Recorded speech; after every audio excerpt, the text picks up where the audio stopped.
Fantastic. Okay, Hare Krishna.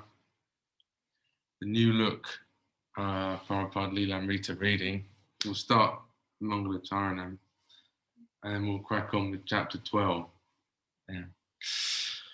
Okay, Om Jnana Timirandasya Jnananjana Shalakaya Chakshuram Militam Yena Tasmai Shri Gurave Namaha Shri Chaitanya Manobhistam Stapitam Yena Bhutale Swayam Rupa Kadamayam Dadati Swapadantikam Vandeham Sri Guru Sri Parikamalam Sri Gurun Vaishnavanscha Shri Rupam Sagrajatam Sahagana Raghunatan Vitam Tam Sajivam Sadvaitam Savadutam Parijana Sahitam Krishna Chaitanya Devam Shri Radha Krishna Padam Sahagana Lalita Shri Vishakambitanscha He Krishna Karuna Sindhu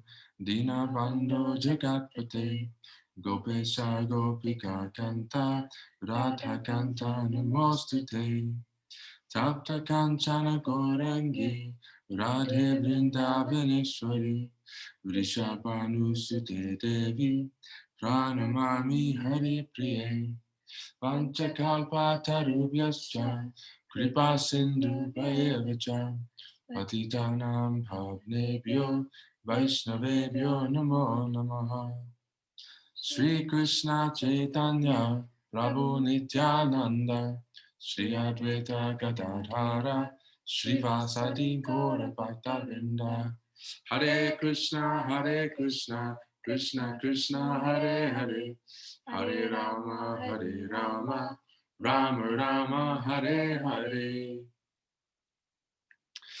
Hare Krishna. Okay, so we're reading chapter 12, The Journey to America.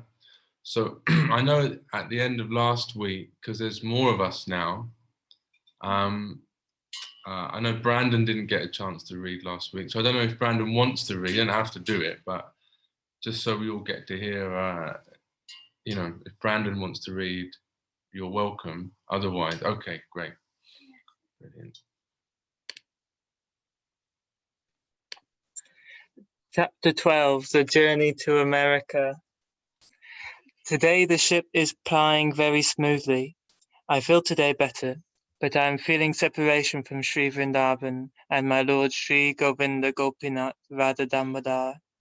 My only solace is Sri Chaitanya Charitamrita, in which I am tasting the nectarine of Lord Chaitanya's Leela. I have left Vrindavan just to execute the order of Sri Bhaktisiddhanta Saraswati in pursuit of Lord Chaitanya's order. I have no qualification, but I have taken up the risk just to carry out the order of His divine grace. I fully depend on their mercy, so far away from Vrindavan. Jaladuta Diary, September 10th, 1965. The Jaladuta is a regular cargo carrier of the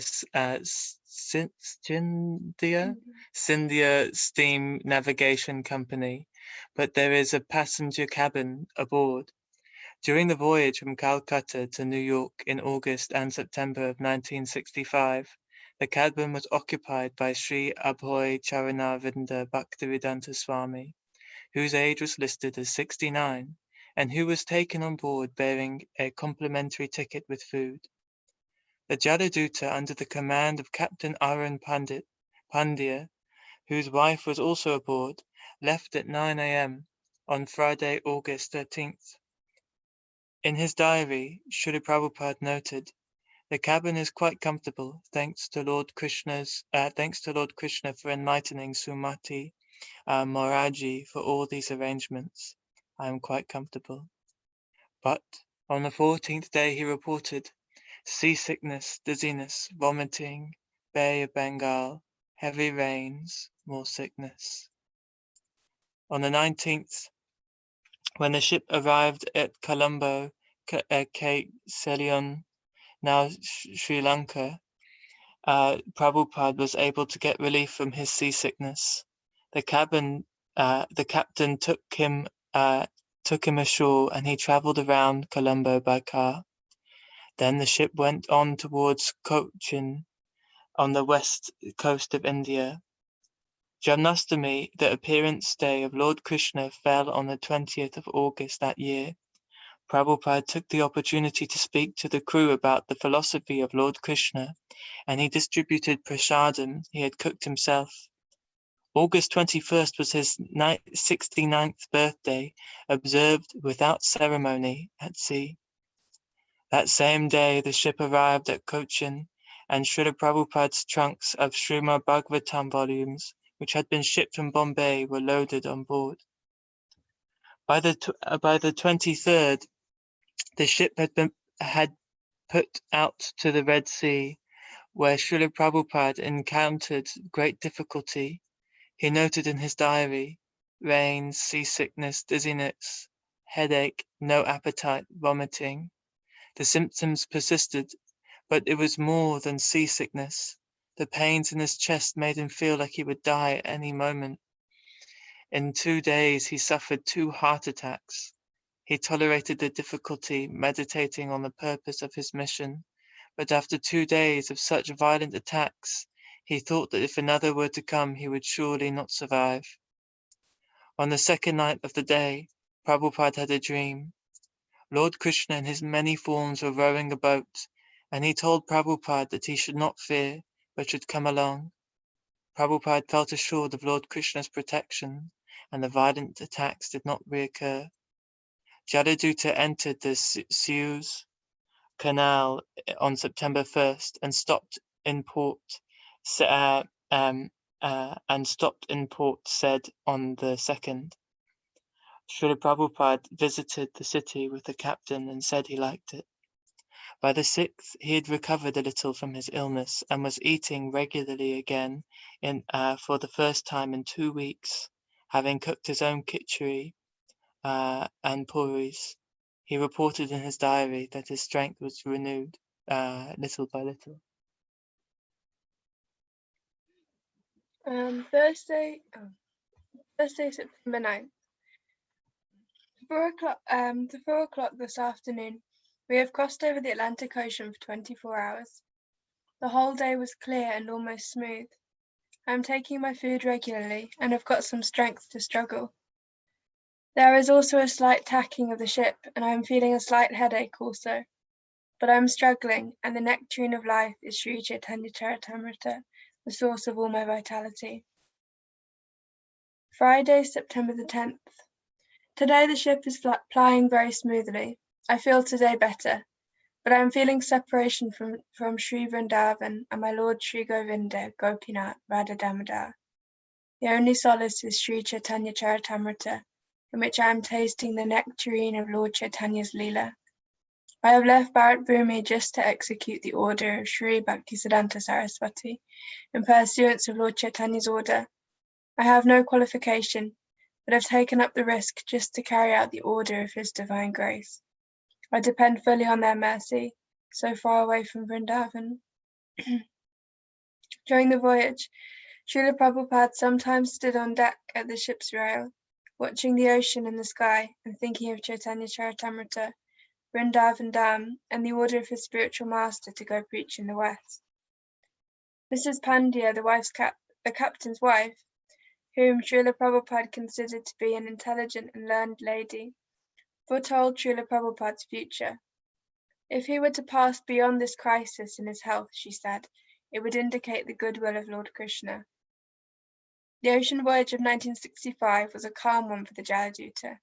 The captain said that never in his entire career had he seen such a calm Atlantic crossing.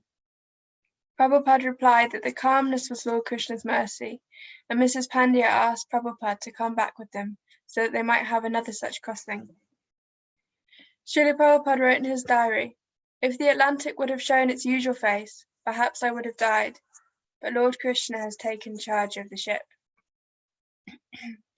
On September the 13th, Prabhupada noted in his diary, 32nd day of journey, cooked bati khichdi. It appeared to be delicious, so I was able to take some food. Today I have disclosed my mind to my companion, Lord Sri Krishna, There is a Bengali poem made by me in this connection. This poem was a prayer to Lord Krishna, and it is filled with Prabhupada's devotional confidence in the mission that he had undertaken on behalf of his spiritual master. An English translation of the opening stanzas follows. I emphatically say to you, O brothers, you will obtain your good fortune from the Supreme Lord Krishna only when Srimati Radharani becomes pleased with you. Sri Srimad Bhaktisiddhanta Saraswati Thakur, who is very dear to Lord Gauranga, the son of Mother Sachi, is unparalleled in his service to the Supreme Lord Sri Krishna. He is that great saintly spiritual master who bestows intense devotion to Krishna at different places throughout the world. By his strong desire, the holy name of Lord Gauranga will spread throughout all the countries of the Western world. In all the cities, towns, and villages on the earth, from all the oceans, seas, rivers, and streams, everyone will chant the holy name of Krishna. As the vast mercy of Sri Chaitanya Mahaprabhu conquers all directions, a flood of transcendental ecstasy will certainly cover the land. When all the sinful, miserable, living entities become happy, the Vaishnava's desire is then fulfilled. Although my Guru Maharaj ordered me to accomplish this mission, I am not worthy or fit to do it. I am very fallen and insignificant. Therefore, O Lord, now I am begging for your mercy, so that I may become worthy, for you are the wisest and most experienced of all. The poem ends, today that remembrance of you came to me in a very nice way. Because I have a great longing, I called to you. I am your eternal servant, and therefore I desire your association so much. O Lord Krishna, except for you there is no means of success. 3. In the same straightforward, factual manner in which he had noted the date, the weather, and his state of health, he now described his helpless dependence on his companion, Lord Krishna, and his absorption in the ecstasy of separation from Krishna.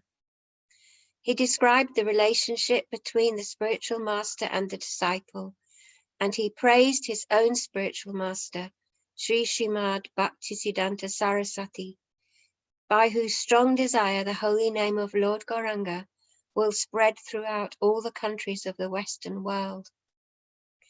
He plainly stated that his spiritual master had ordered him to accomplish this mission of worldwide Krishna consciousness, and feeling unworthy, he prayed to Lord Krishna for strength. The last verses give an unexpected, confidential glimpse into Srila Prabhupada's direct relationship with Lord Krishna.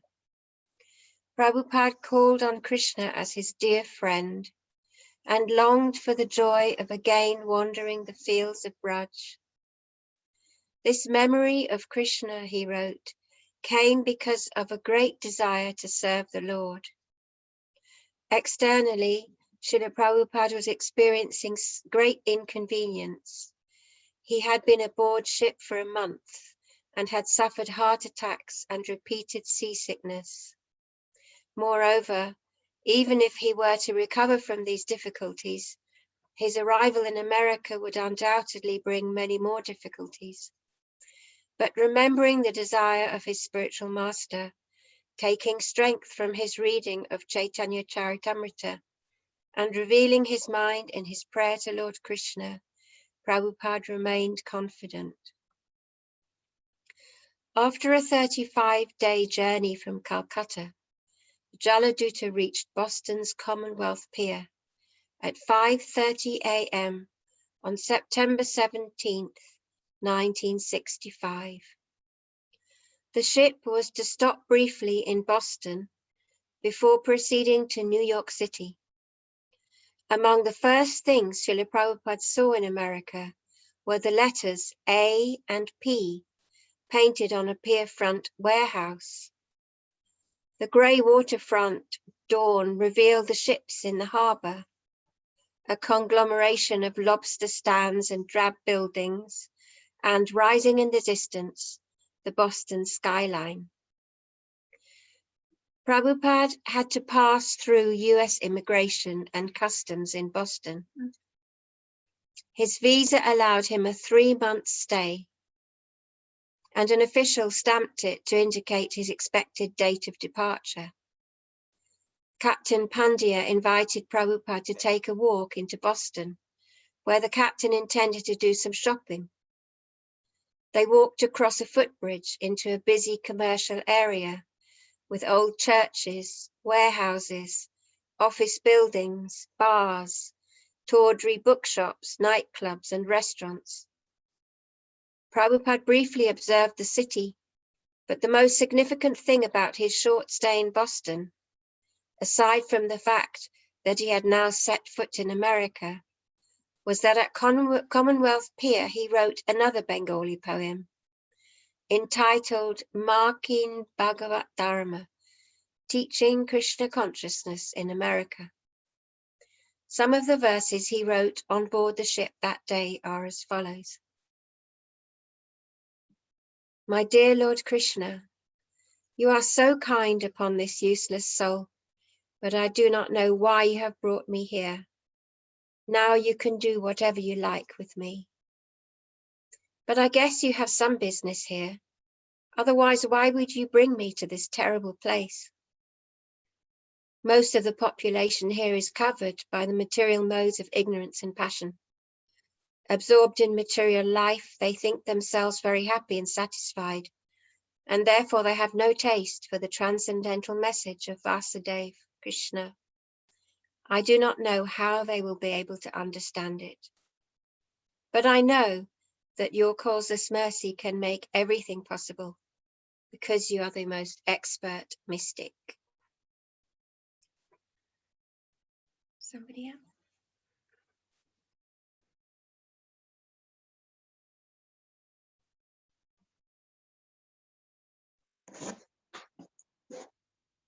How will they understand the mellows of devotional service? O Lord, I am happy simply praying for your mercy, that I will be able to convince them about your message. All living entities have come under the control of the illusionary energy of your will, by your will, and therefore, if you like, by your will, they can also be released from the clutches of illusion. I wish that you may deliver them. Therefore, if you so desire their deliverance, then only will they be able to understand your message. How will I make them understand this message of Krishna consciousness? I am very unfortunate, unqualified, and the most fallen. Therefore, I am seeking your benediction so that I can convince them, for I am powerless to do so on my own. Somehow or another, O Lord, you have brought me here to speak about you. Now, my Lord, it is up to you to make me a success or failure as you like. O spiritual master of all the worlds, I can simply repeat your message. So if you like, you can make my power of speaking suitable for their understanding. Only by your causeless mercy will my words become pure. I am sure that when this transcendental message penetrates their hearts, they will certainly feel gladdened and thus become liberated from all unhappy conditions of life. O Lord, I am just like a puppet in your hands. So if you have brought me here to dance, then make me dance. Make me dance, O Lord, make me dance as you like. I have no devotion, nor do I have any knowledge, but I have strong faith in the holy names of Krishna. I have been designated as Bhaktivedanta, and now, if you like, you can fulfill the real purport of Bhaktivedanta. Signed, the most unfortunate insignificant beggar, A.C. Bhaktivedanta Swami, on board the ship Jaladuta, Commonwealth Pier, Boston, Massachusetts, USA, dated 18th of September, 1965. He was now in America. He was in a major American city, rich with billions, populated with millions, and determined to stay the way it was. Prabhupada saw Boston from the viewpoint of a pure devotee of Krishna. He saw the hellish city of life. He saw the hellish city life, people dedicated to the illusion of material happiness. All his dedication, training, moved him to give these people the transcendental knowledge and saving grace of Krishna consciousness. Yet he was feeling weak, lowly, and unable to help them on his own. He was but an insignificant beggar with no money, He had barely survived the 2 heart attacks at sea.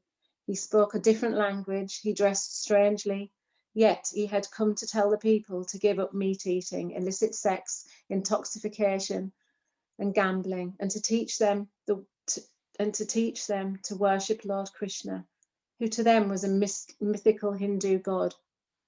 What would he be able to accomplish? Helplessly, he spoke his heart directly to God. I wish that you may deliver them. I am seeking your benediction so that I can convince them. And for convincing them, he would trust in the power of God's holy name and in the Srimad Bhagavatam. This transcendental sound would clean away the desire for material enjoyment from their hearts and awaken loving service to Krishna. On the streets of Boston, Prabhupada was aware of the power of ignorance and passion that dominated the city. But he had faith in the transcendental process. He was tiny, but God was infinite, and God was Krishna, his dear friend. On the 19th of September, the Jaladuta sailed into New York Harbor and docked at the Brooklyn Pier at 17th Street. Srila Prabhupada saw the awesome Manhattan skyline, the Empire State Building, and like millions of visitors and immigrants in the past, the Statue of Liberty. Srila Prabhupada was dressed appropriately for a resident of Vrindavan. He wore kanti-mala neck beads and a simple cotton dhoti, and he carried japamala and an old chadar or shawl. His complexion was golden, his head shaven, sikha in the back, his forehead decorated with a whitish Vaishnav tilak. He wore pointed white rubber slippers, not uncommon for sadhus in India. But who in New York had ever seen or dreamed of anyone appearing like this Vaishnava?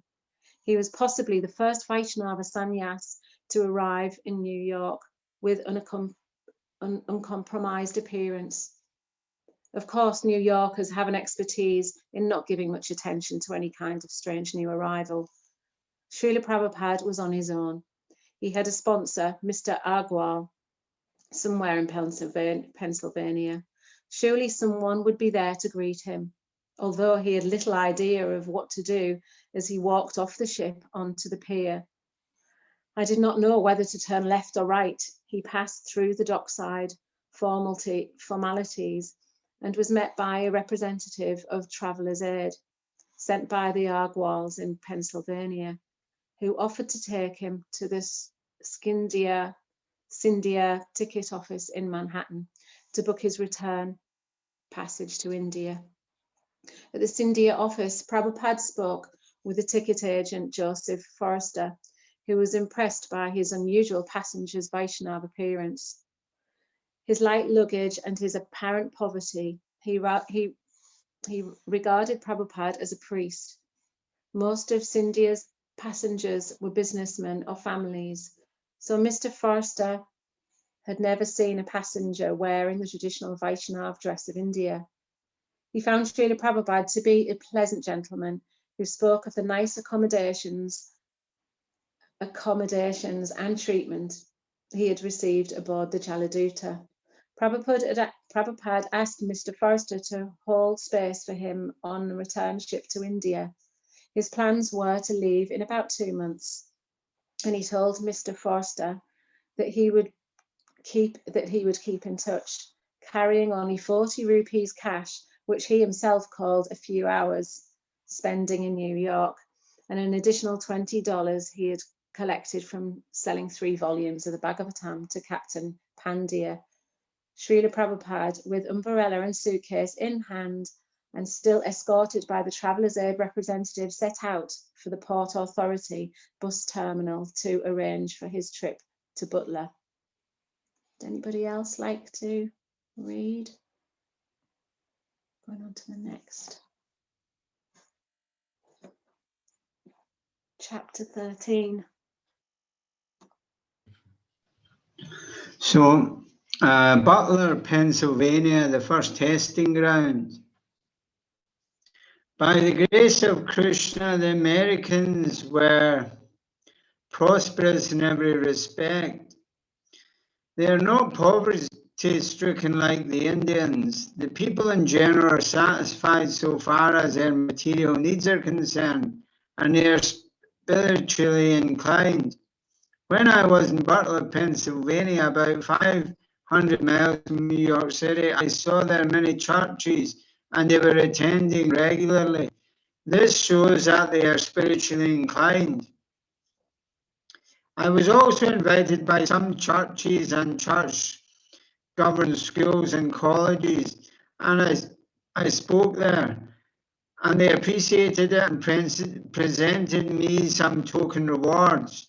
When I was speaking to the students, they were very eager to hear about the principles of Srimad Bhagavatam, but the clergy were cautious about allowing the students to hear me so patiently. They feared that the students might be converted to Hindu ideas, as is quite natural for any religious sect. But they do not know the devotional service of the Lord Krishna is a common religion for everyone, including even the Aboriginals and cannibals in the jungle.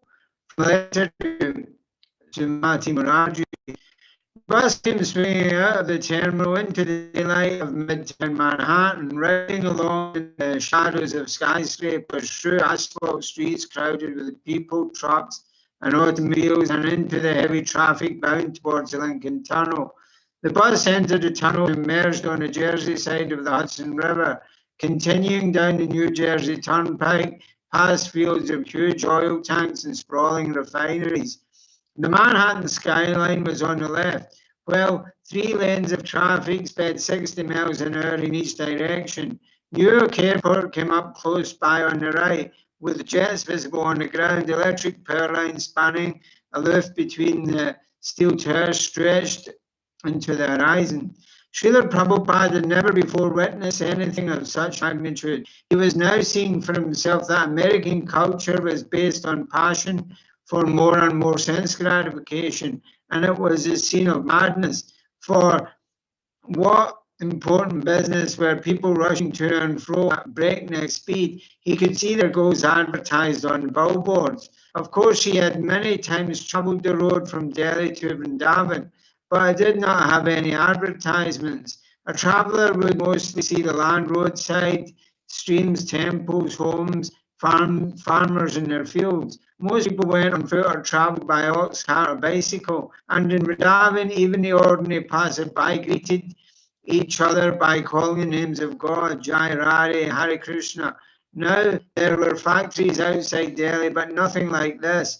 The cumulative effect did not pack nearly the materialistic punch of those fields of oil tanks, mammoth factories, and billboards along the crowded superhighway, meat eating, illicit sex, intoxication, and gambling. The very sins Srila Prabhupada had come to preach against were proudly glamorized on mile after mile of billboards. The signs promoted liquor and cigarettes, roadside restaurants offered slaughtered cows in the form of steaks and hamburgers, and no matter what the product, it was usually advertised by lusty-looking women. But Prabhupada had come to teach the opposite, that happiness is not found in a passion of sense gratification, and that only when one becomes detached from the mode of passion, which leads to sinful acts, can one become eligible for the eternal happiness of Krishna consciousness. Prabhupada felt compassion. The compassion of a Krishna conscious saint had been explained in an aid long ago by Prahlad Maharaj. I see that there are many saintly persons indeed, but they are interested only in their own deliverance, not caring for the big cities and towns. They go to the Himalayas or the forest to meditate with vows of silence. They are not interested in delivering others. As for me, however, I do not wish to be liberated alone. Leaving aside all these poor fools and rascals, I know that without Krishna consciousness, without taking shelter of your lotus feet, one cannot be happy. Therefore, I wish to bring them back to the shelter of your lotus feet. The scenery gradually changed to Pennsylvania countryside, and the bus sped through long tunnels in the mountains. Night came, and it was late after 11 when the bus entered the heavily industrialized Pittsburgh area on the shore of the Allegheny River. Srila Prabhupada couldn't see the steel mills clearly, but he could see their lights and their industrial fires and smoking stacks. Millions of lights shone through the city's prevailing dinginess. When the bus finally pulled into the terminal, it was past midnight. Gopal Agarwal was waiting with his family Volkswagen bus to drive Prabhupada to Butler, about 1 hour north. He greeted Prabhupada with folded palms and welcomed Swamiji, bowing from the way several times. This was not any of Gopal's doing. His father, a mature businessman with a fondness for sadhus and religious causes, had requested him to host the Swamiji. This wasn't the first time his father had arranged for a sadhu acquaintance to come to America. Several times he had sent sponsorship papers for Gopal to sign, and Gopal had been done, but nothing had ever come of them. So when the sponsorship letter for A.C. Bhaktivedanta Swami had come, Gopal had promptly signed and returned it, thinking that this would be the last we'd hear of it. But then just a week ago, a letter comes. Sally Agarwal had opened it, and then an alarm call to her husband, Hare, sit down and listen to this. The Swami is coming. Srila Prabhupada had enclosed this picture so that they would not mistake him. The Agarwals had looked curiously at the photograph. There'll be no mistake there, Gopal had said. The unsuspected Agarwals were simple American people, according to Sally Agarwal, who had met her Indian husband while he was working as an engineer in Pennsylvania. What would they do with an Indian Swami in their house? Prabhupada was shocked for them, but there was no question of not accepting him. They were bound by the quest of Gopal's father. Dutifully, Gopal had purchased Srila Prabhupada's ticket from New York to Pittsburgh and had arranged for the agent from Traveller's Age to meet him. And dutifully, he had driven tonight to meet him. So it was with a mixture of embarrassment, disbelief, and wonder that Gopal Agarwal helped his guest into the VW and drove back home to Butler. September the 20th, Butler, Pennsylvania, home of the Jeep. Read a granite plaque in the city park. Red granite plaque in the city park. Butler, famous as the town where the US Army Jeep was invented in 1940, was an industrial city of 20,000, settled amid the hills of an area rich in oil, gold, coal, gas, and limestone. Its industry consisted mainly of factories for plate glass, railroad, cars, refrigerators, oil, equipment, and other goods. 90% of the local laborers were Native Americans. The nominal religion had always been Christian, mostly Protestants, and some Catholic. And in later years, a few synagogues had appeared. But there was no Hindu community at the time. Gopal Agarwal was the first Indian to move to Butler. As the VW bus pulled into town, the pre-dawn air was warm and humid. The morning edition of the Butler Eagle would soon be going to the newsstands. Red Chinese, fire on Indian. Prime Minister Sastry declares, Chinese communists out to dominate the world. United Nations Council demands Pakistan and India ceasefire in 48 hours. Srila Prabhupada arrived at the Agarwal's home, Sterling Apartments, at 4 a.m., and Gopal invited him to sleep on the couch. Their place, a townhouse apartment, consisted of a small living room, a dining room, a kitchenette, 2 upstairs bedrooms, and a bath. Here they lived with their 2 young children. The Agarwals had lived in Butler for a few years now and felt themselves established in a good social circle. Since their apartment had so little space, they decided that it would be better if the Swami took a room at the YMCA and came to visit them during the day. Of course, living space wasn't the real difficulty, it was him. How would he fit into the Butler atmosphere? He was their guest, so they would have to explain him to their friends and neighbours. Srila Prabhupada was immediately a curiosity for whoever saw him. In anxiety, Agarwal decided that instead of having people speculate about the strange man in orange robes living at her house, it would be better to let them know about him from the newspapers. She explained her plan to Prabhupada, who laughed, understanding that he didn't fit in. There's somebody else. Samena, is Samena still here?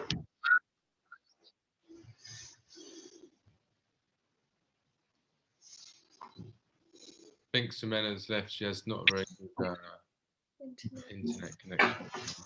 But, Mahamantra Prabhu, would you up for it? Jai, Hare Krishna. Okay.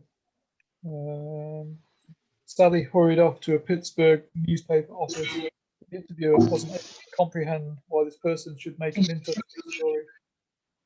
Sally then took him to the local Butler Eagle, where his presence was accepted as indeed newsworthy.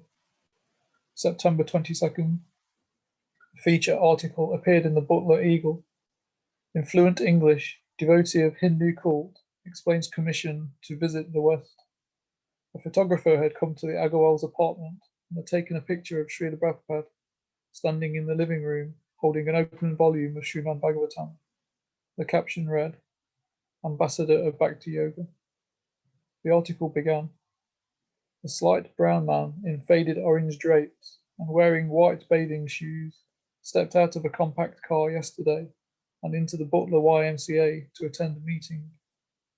He is A.C. Bhaktivedanta Swamiji, a messenger from India to the peoples of the West. The article referred to Srimad Bhagavatam as biblical literature and to Srila Prabhupada as the learned teacher. It continued, my mission is to revive a people's God consciousness, says the Swamiji. God is the father of all living beings in thousands of different forms, he explains. Human life is a stage of perfection in evolution. If we miss the message, back we go through the process again, he believes. Bhaktivedanta lives as a monk and permits no woman to touch his food. On a 6-week ocean voyage and at the Agarwal apartment in Butler, he prepares his meals in a brass pan with separate levels for steaming rice, vegetables, and making bread at the same time. He is a strict vegetarian and is permitted to drink only milk, the miracle food for babies and old men, he noted. If Americans would give more attention to their spiritual life, they would be much happier, he says. The Agarwals had their own opinion as to why Prabhupada had come to America, to finance his books and nothing more. They were sure that he was hoping only to meet someone who could help him with the publication of his Srimad Bhagavatam, and that he did not want any followers. At least they hoped he wouldn't do anything to attract attention, and they felt that this was his mentality also. He didn't create waves, Sally Agarwal said. He didn't want any crowd. He didn't want anything. He only wanted to finance his books. Perhaps Prabhupada, seeing their nervousness, agreed to keep a low profile as a consideration for his host. At Prabhupada's request, however, Mr. Agarwal held a kind of open house in his apartment every night from 6 to 9. Sally, it was quite an intellectual group that we were in, and they were fascinated by him. They hardly knew what to ask him. They didn't know enough. This was just like a dream out of a book. Who would expect to meet a Swami in someone's living room in Butler, Pennsylvania? It was just really tremendous. In the middle of middle-class America. My parents came from quite a distance to see him. We knew a lot of people in Pittsburgh, and they came up. This was a very unusual thing, having him there, but the real interest shown in him was only as a curiosity.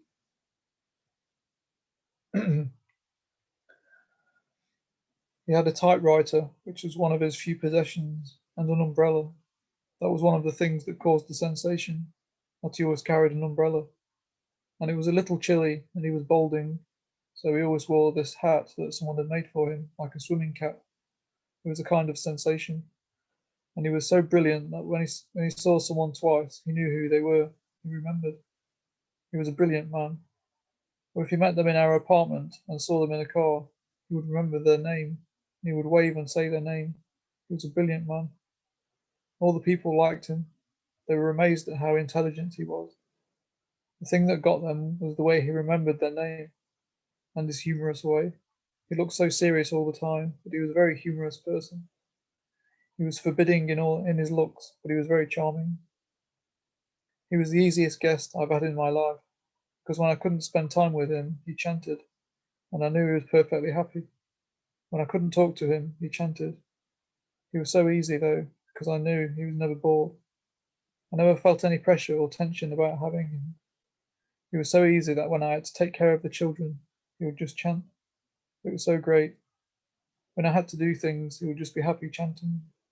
He was a very good guest. When the people would come, they were always smoking cigarettes, but he would say, "Pay no attention, think nothing of it." That's what he said, think nothing of it. Because he knew we were different, I didn't smoke in front of him. I knew I wasn't supposed to smoke in front of Gopal's father, so I sort of considered him the same. He didn't make any problems for anybody. One evening, a guest asked Prabhupada, "What do you think of Jesus Christ?" And Prabhupada replied, "He is the Son of God." Then he added that he, the guest, was also a son of God. Everyone was interested to hear that the Swami accepted Jesus Christ as the Son of God. Oh yeah, there we go. Gopal. His intent was not to have you change your way of life. He wasn't telling anybody that they should be vegetarian or anything. All he wanted you to do was follow what you are, what would be better. He didn't stress that we should give up many things. Srila Prabhupada followed a regulated daily schedule. Every morning he would walk the 6 or 7 blocks from the YMCA to Sterling Apartments, arriving there about 7. When he had first landed in New York, he had in his luggage a large bundle of dried cereal, similar to rolled oats. This supply was enough for several weeks, and every morning at breakfast he would take some with milk. At 7:45, Gopal would leave for work, and around 9:30, Prabhupada would start preparing his lunch in the kitchen. He made his chapatis by hand, without even a rolling pin.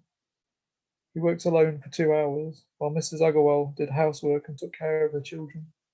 At 11:30, he took prasadam. Sally. When he cooked, he used only one burner. The bottom level pot created the steam. He had the dal on the bottom, and it created the steam to cook many other vegetables. So for about a week, he was cooking this great big lunch, which was ready about 11:30, and Gopal always came home for lunch about 12. I used to serve Gopal a sandwich, and then he would go back to work. It didn't take me long to realise that the food the Swami was cooking we'd enjoy too, so we started cooking that new meal for all of us. Oh, and we enjoyed it so much. Our fun was to show him what we knew of America, and he'd never seen such things. It was such fun to take him to the supermarket. He loved opening the package of okra or frozen beans, and he didn't have to clean them and cook them and do all those things. He opened the freezer every day and just chose his items. It was fun to watch him. He sat on the couch while I swept with the vacuum cleaner, and he was so interested in that. And we talked for a long time about that. He was so interesting. So every day he'd have this big feast, and everything was great fun. We really enjoyed it. I would help him cut the things. I would spice it, and we would laugh. He was the most enjoyable man. I really felt like the sort of daughter to him, even in such a short time, like he was my father-in-law. He was a friend of my father-in-law, but I really felt very close to him. He enjoyed everything. I liked him. I thought he was tremendous. After lunch, Prabhupada would leave about 1 p.m. and walk to the YMCA, where the Agarwals figure he must have worked at his writing until 5. He would come back to their apartment about 6 in the evening after they had taken their meal.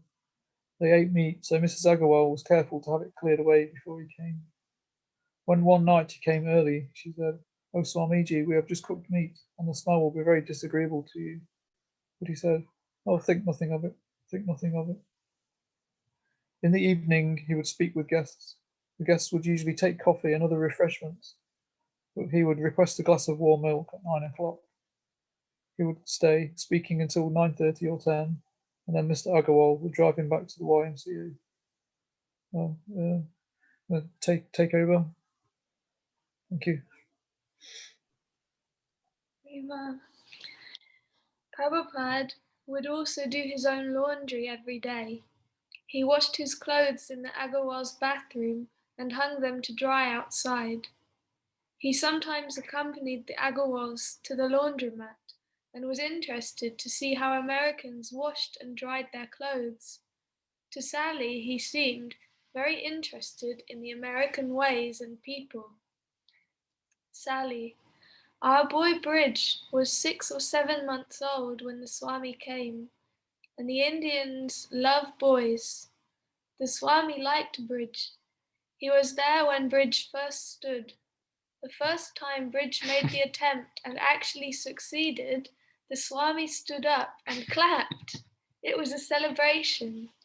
Another time, our baby teethed on the Swami's shoes. I thought, oh, these shoes, they've been all over India, and my kid is chewing on them. You know how a mother would feel. Almost every night he used to sit in the next door neighbour's backyard. We sat out there sometimes with him, or we stayed in the living room. One time something happened with our little girl, Pamela, who was only 3 years old. I used to take her to Sunday school, and she learned about Jesus in Sunday school. Then when she would see Swamiji with his robes on and everything, she called him Swami Jesus. And this one time, when it first dawned on us what she was saying, she called him Swami Jesus, and Swami smiled and said, and a little child shall lead them. It was so funny. Prabhupada spoke to various groups in the community. He spoke at the Lions Club in early October and received a formal document. Be it known that A.C. Bhaktivedanta Swami was a guest at the Lions Club of Butler, PA, and as an expression of appreciation for services rendered, the club tenders this acknowledgement. He also gave a talk at the Y and at St. Fidelis Seminary College in Herman, Pennsylvania, and he spoke regularly to guests at the Agarwal home.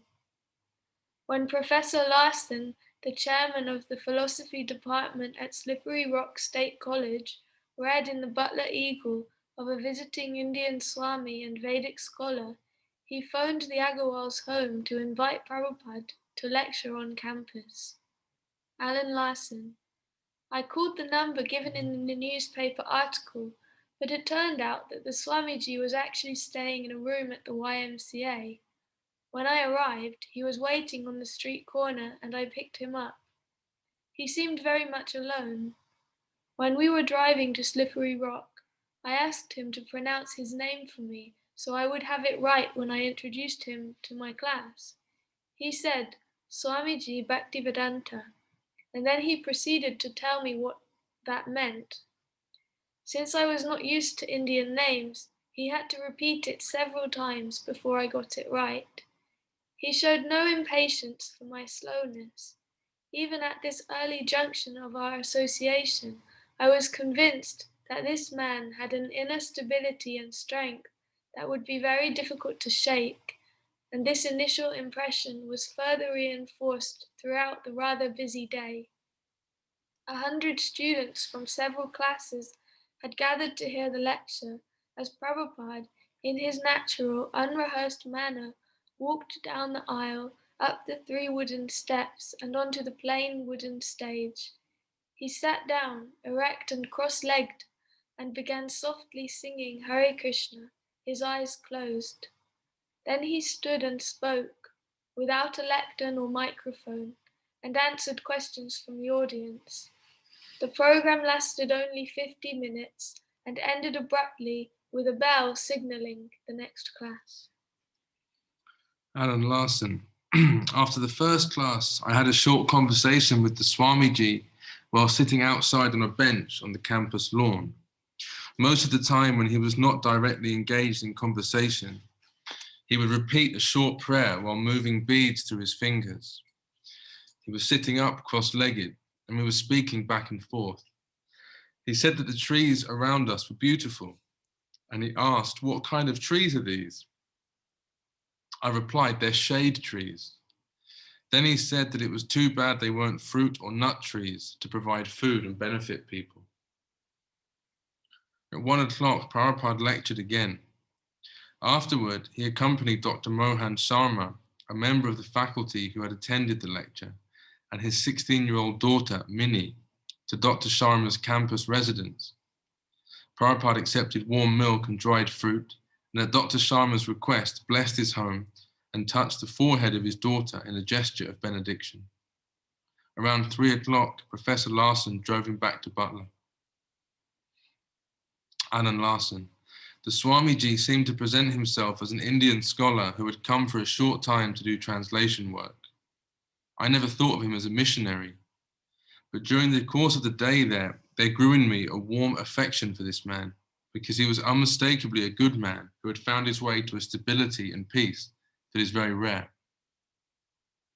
The lectures in Pennsylvania gave Prabhupada his first readings of how his message would be received in America. At Commonwealth Pier in Boston, he had stated in his poem, "I am sure that when this transcendental message penetrates their hearts, they will certainly feel gladdened and thus become liberated from all unhappy conditions of life." Now this principle was actually being tested in the field. Would they be able to understand? Were they interested? Would they surrender?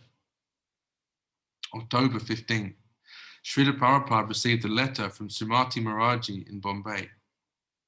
Puja Swami, I am in due receipt of your letter dated the 24th ultimo, and glad to know that you have safely reached the USA after suffering from seasickness. I thank you for your greetings and blessings. I know by now you must have recovered fully from the sickness and must be keeping good health. I was delighted to read that you have started your activities in the States and have already delivered some lectures. I pray to Lord Bala Krishna to give you enough strength to enable you to carry the message of Sri Bhagavatam. I feel that you should stay there until you fully recover from your illness and return only after you have completed your mission. Here everything is normal. With respect, yours sincerely, Srimati Maharaji. Prabhupada regarded the last line of this letter as especially significant. His well-wisher was urging him to stay in America until he had completed his mission. He had told the immigration officials in New York that he would be staying in America for 2 months. I have 1 month sponsorship in Butler, he thought, and then I have no support. So perhaps I can stay another month. So he had said 2 months. Srimati Maharaji, however, was urging him to stay on. He saw that the prospects for preaching to the Americans were good, but he felt he would need support from India. At any rate, he had spent long enough in Butler, and he now had 1 month left in America. So he decided to go to New York City and try to preach there before his time was up. But first he wanted to visit Philadelphia, where he had arranged a meeting with the Sanskrit professor, Dr. Norman Brown, at the University of Pennsylvania. Mrs. Agarwal was sorry to see him go. Sally, after a month, I really loved the Swami. I felt protective in a way, and he wanted to go to Philadelphia. But I couldn't imagine. I told him I could not imagine him going to Philadelphia for 2 days. He was going to speak there and then to New York. But he knew no one in New York. If the thing didn't pan out in Philadelphia, he was just going to New York, and then there was no one. I just couldn't imagine. It made me sick. I remember the night he was leaving, about 2 in the morning. I remember sitting there as long as he could wait before Gopal took him to Pittsburgh to get on that bus. Gopal got a handful of change, and I remember telling him how to put the money in the slot so he could take a bath at the bus station, because he was supposed to take a bath a few times a day. And Gopal told him how to do that, and told him about the automats in New York. He told him what he could eat and what he couldn't eat, and gave him these coins in a sock. And that's all he left us with. As a sannyasi, Srila Prabhupada was used to picking up and leaving one place for another. As a mendicant preacher, he had no remorse about leaving behind the quiet life of the Butler YMCA.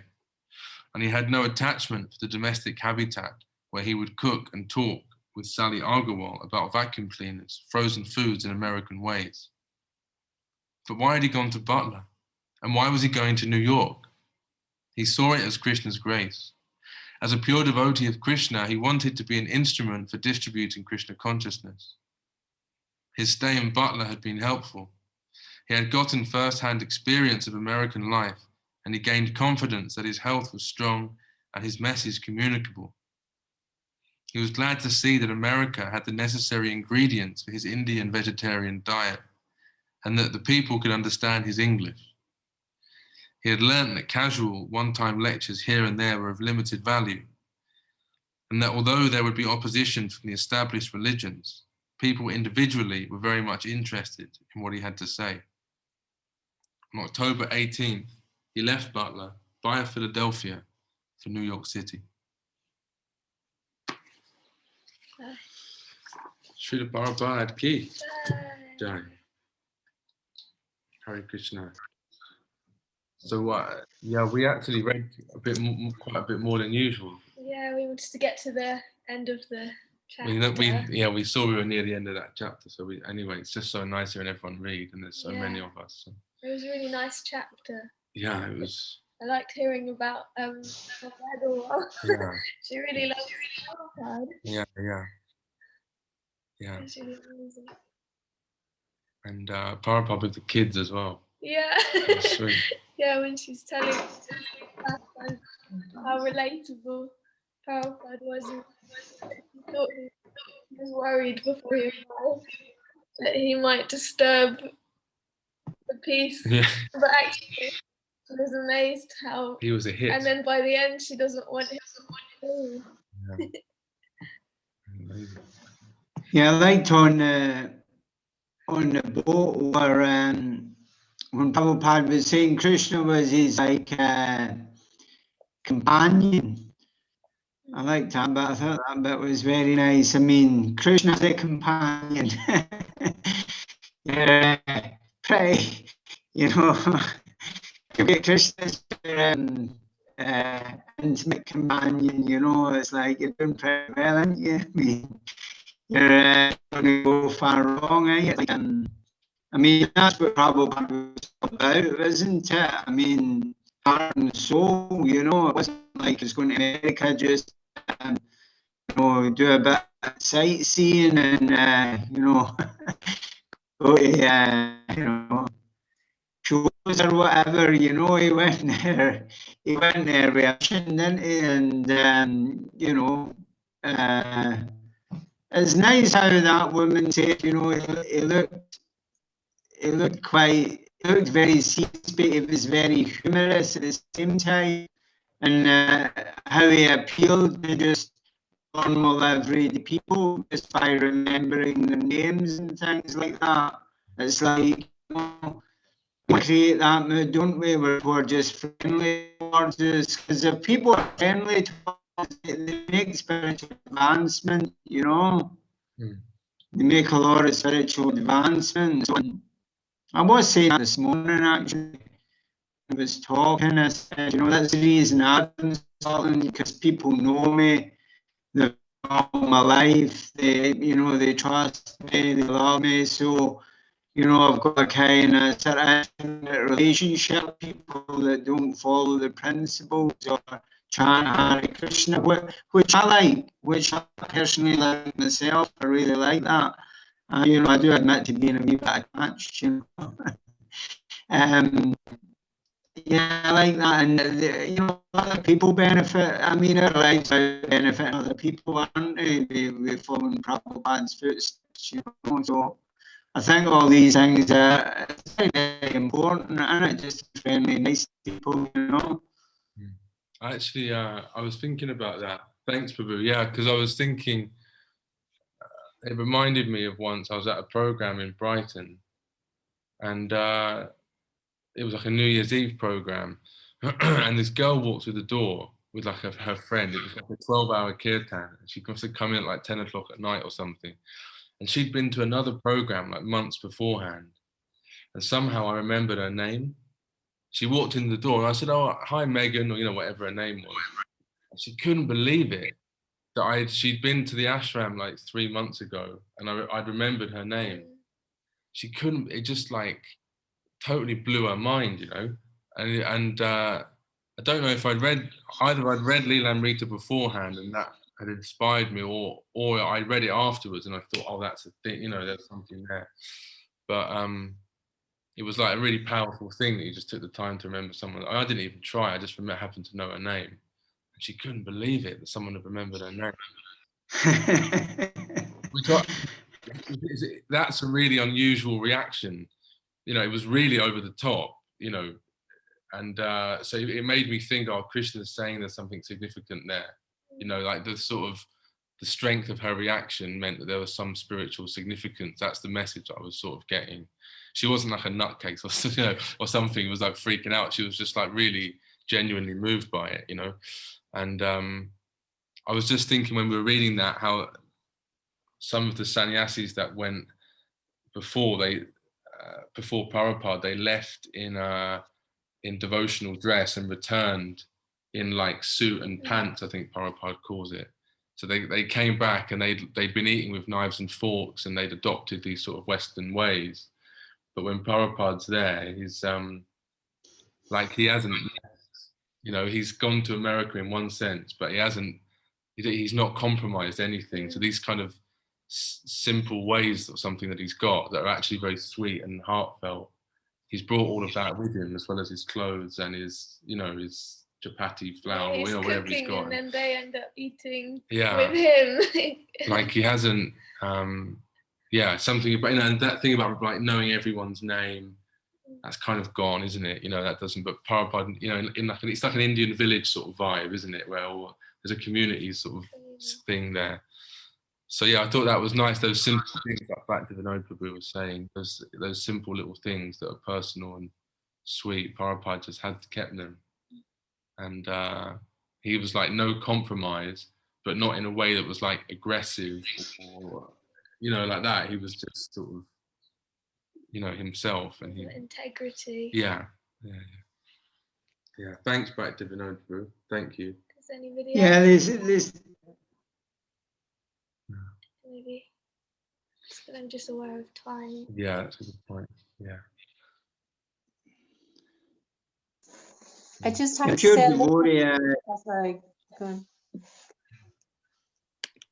It's okay, Radha Priya, it's okay. I just wanted to say I love the Swami Jesus. That was so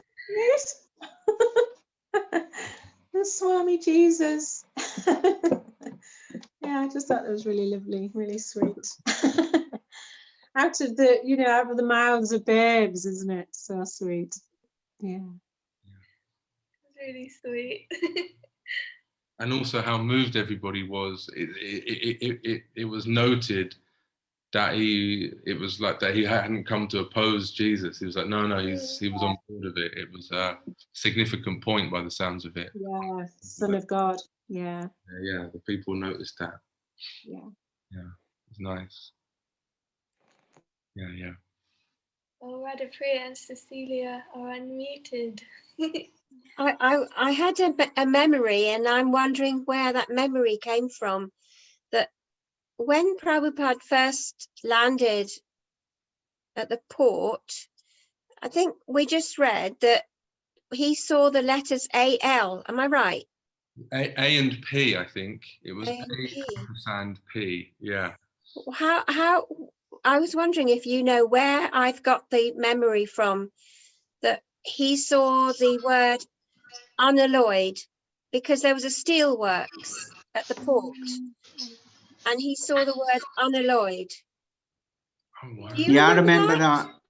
Yeah. I remember that. Yeah, and then he took from that, you know, obviously it was referring to the unalloyed steel, but he took that as a sign of his unalloyed surrender to Krishna.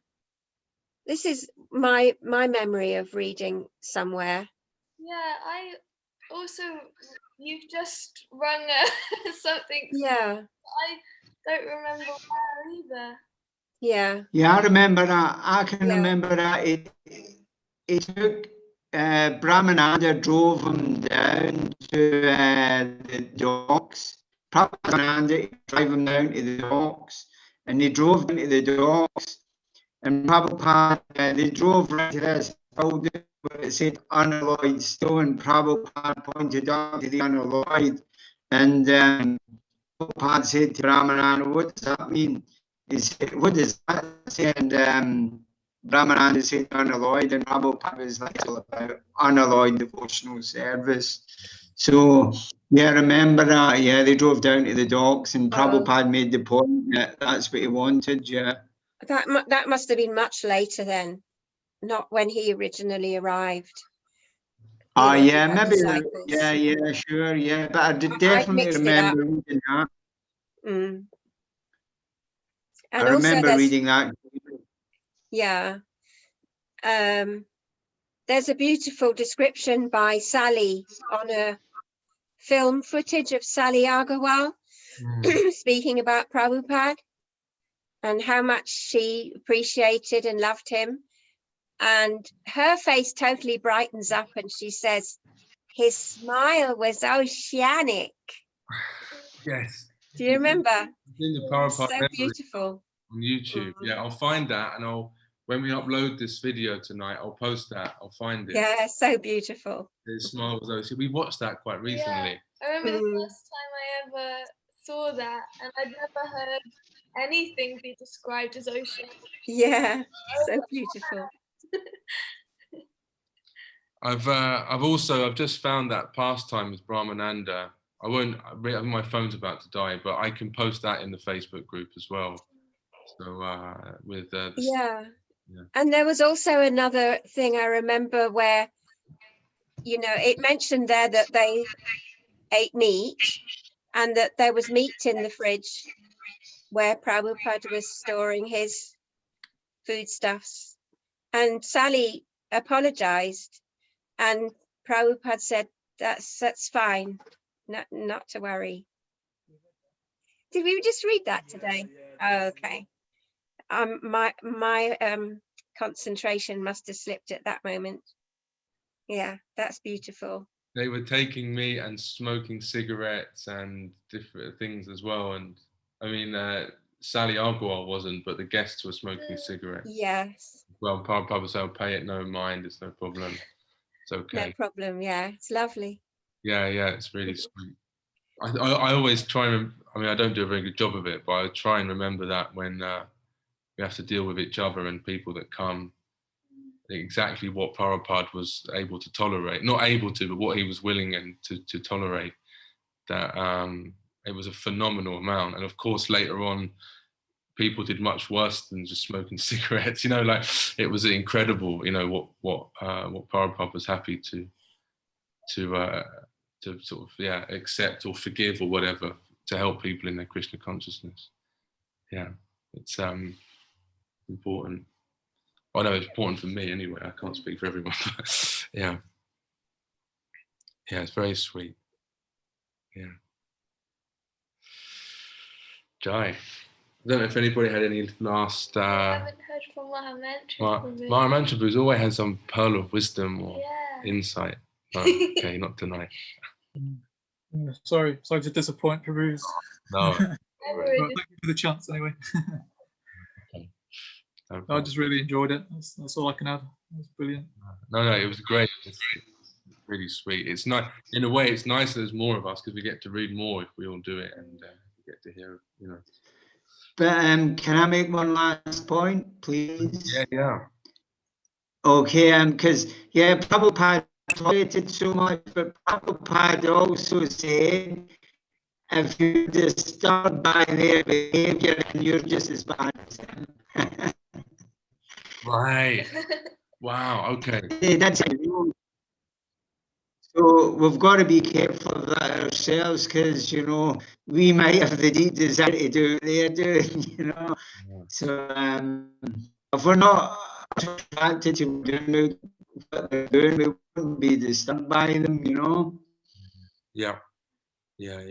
So, okay, if you're disturbed by their behavior, you're just as bad as them. Okay, thank you. Yeah, thank you. Brilliant. Well, that's a nice lesson to end on, huh? Okay, fantastic. Thank you, Bhaktivinoda Prabhu, for that. Hare Krishna. Thanks very much. And also, thanks everyone for reading as well. It's so nice. And thanks to Radha Priya's cat for making an appearance. We're very grateful to Radha Priya's cat for that's Radha Priya in Canterbury. Yeah. Hey, she's back. Fantastic. All right, Hare Krishna. I think Adi Guru and Samena did join us, but I'm guessing they weren't able We probably had some internet Yeah, problems. both of them had weak internet connections. So hopefully we'll see them again. But yeah, brilliant. And also, apologies, we forgot to chant Prabhupada's pranams after we did Mangala Charanam. I'm really spaced out today. I'm sorry about that. I have to go to bed now, have some hot milk and go to sleep. It's been a long day. Sorry about that, everybody. Anyway, we heard Lilamrta, so it's okay. Great. So we'll put this online. I'll find those other little bits and bobs and post them in the Facebook group if anyone wants to hear them. Yeah. Thanks for bringing them up, everyone. And we'll do it again in a week. Yeah, nice way to end the day. Hare Krishna. Perfect. Thank you so much, everyone, for coming together. And Radha Priya in Canterbury, thanks for coming for the first time and reading. Hare Krishna. And thanks to everybody else for listening and reading and everything. Srila Prabhupada Ki Jai. Hare Krishna. Hare Bol. Hare Bol, Hare Krishna.